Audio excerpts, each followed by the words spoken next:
বিসমুল্লাহির রহমানির রহিম।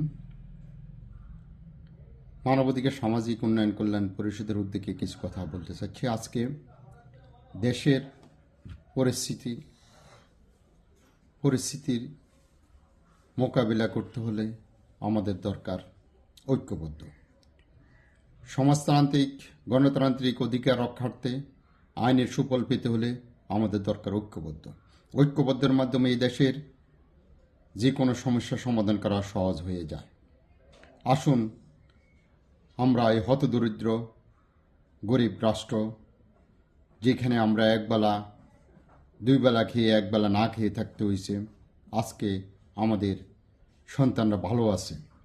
আজকে শিক্ষিত মানবাধিকার তরফ থেকে আহ্বান করব, ঢিলে ঢালা আইনের প্রচলন বন্ধ করতে হবে, সুশাসন ব্যবস্থা করতে হবে, প্রশাসনকে দৃষ্টিগোচরে আনতে হবে, সামরিক বাহিনীকে দৃষ্টিগোচরে আনতে হবে, সরকারি যে কোনো কোষাধ্যক্ষ আছে সবগুলোকে দৃষ্টিগোচরে আনতে হবে। মানবাধিকার তরফ থেকে আহ্বান করা হচ্ছে। জনগণ তদারকি করবে।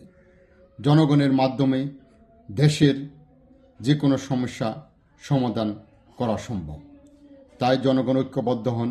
যেখানে যে সমস্যা, যেখানে যে অরাজকতা, যেখানে যে বিশৃঙ্খলা, সব সমাধান করবে জনগণ। জনগণের সর্বকিছুর মালিক। আজকে জনগণের ব্যাড ট্যাক্সে সারা দেশ চলতেছে, দেশের উন্নয়ন চলতেছে, দেশের রাজনীতি চলতেছে, দেশের যারা কর্মচারী, সরকারি যে কর্মচারী, তারাও এই জনগণের ব্যাড ট্যাক্সের অধীনে চলতেছে। তো মানবাধিকার তরফ থেকে আহ্বান করা হচ্ছে যে হারাম খাওয়া বন্ধ করেন। যারা যেখানে আছেন আপনারা হারাম খাওয়া বন্ধ করেন। একজন কৃষকের রক্ত ঘামের ব্যাড ট্যাক্সের টাকা আপনার লুটে পুটে খাওয়া উচিত নয়। অন্যায়কারীকে আল্লাহ সহ্য করে না।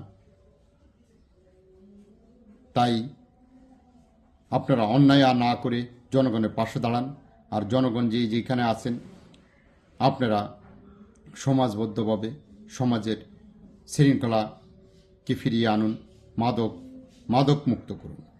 আপনারা ঐক্যবদ্ধভাবে সমাজে যেখানে মাদক বিক্রি করা বন্ধ করুন। যেখানে সন্ত্রাস, যে এলাকার সন্ত্রাস, যে সমাজের সন্ত্রাস আপনি আমার সবার ক্ষতি করতেছে, তাদেরকে দমন করুন। এই পিশাচার সামরিক বাহিনীর অনেক লোক আছে, তারা ডেভেলপার ব্যবসা শুরু করে দিয়েছে, তাদেরকে প্রতিহত করুন। তারা সরকারি চাকরি করে, সরকারি চাকরি অবস্থায় পেনশন পাচ্ছে। এই পেনশন অবস্থায় সে তার জীবিকা নির্ভর করার সহজ, কিন্তু সে অনর্থক জনগণের জায়গা জমি জবরদখল করে ব্যবসা শুরু করে। এটা প্রতিহত করার জন্য জনগণকে ঐক্যবদ্ধ হওয়ার জন্য আহ্বান করা হচ্ছে। আজকে থানা পুলিশের আইনের সুফলতা পাওয়ার জন্য সাধারণ জনগণ যাচ্ছে, সেখানে কোনো আইনের সুফলতা না দিয়ে টাকা খাচ্ছে থানা পুলিশ। এটাকে প্রতিহত করার জন্য জনগণকে আহ্বান করব, মানবাধিকার তরফ থেকে আপনারা ঐক্যবদ্ধ হন। আজকে এলাকার যে মোড়ল আছে, এই মোড়লকে ধ্বংস করুন। মোড়ল বলতে কোনো কিছু নেই। এই মোড়ল দেশের যে অরাজকতা, যে সমাজে মোড়লকারী তার বিভিন্ন ধরনের পর্যায়, বিভিন্ন লোকের সাথে হাত মিলিয়ে আপনার আমার ক্ষতি করতেছে। এই মোড়লকে প্রতিহত করার জন্য মানবাধিকার তরফ থেকে সারা দেশবাসীকে আহ্বান করব, আপনারা ঐক্যবদ্ধ হন। দেশের অশৃঙ্খলার মূল কারণ হলো এই দেশের কিছু লোকের কারণেই হচ্ছে। এই শৃঙ্খলাবদ্ধতা আনার জন্য দেশবাসীকে আহ্বান করব, মানবাধিকার তরফ থেকে আপনারা ঐক্যবদ্ধ হন। ঐক্যবদ্ধভাবে সমাজকে, দেশকে পরিবর্তন করুন। সারা পৃথিবীর মাঝে আপনি আমার সন্তানদেরকে মাথা উঁচু করে দাঁড়ানোর সুব্যবস্থা করুন। ইনশাল্লাহ সবাই ভালো থাকুন, সুস্থ থাকুন।